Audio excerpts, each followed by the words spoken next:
Bu günləri sizlə Dövlət Dili Azərbaycan dili imtahanına düşə biləcək sualların izahına birlikdə baxaq. Məlum məsələdir ki, artıq imtahana bir ay müddət qalıb. Ona görə də biraz sual işləmək bizim faydamıza olar.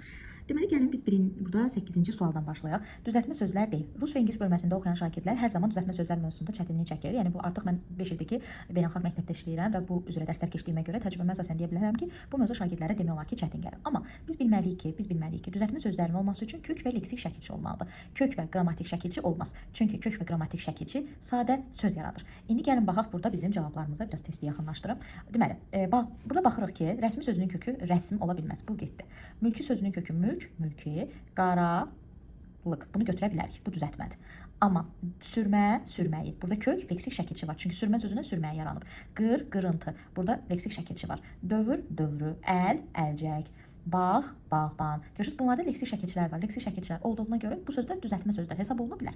Amma sarsıntı sözündə sözün kökü sarsı deyil, sarsıntıdır. Ümumiyyətlə yadınızda saxlayın və ıntı şəkilçisi ilə sözlər düzəltmə ola bilər. Amma dağıntı və sarsıntı sözləri bunlar sadə sözlərdir.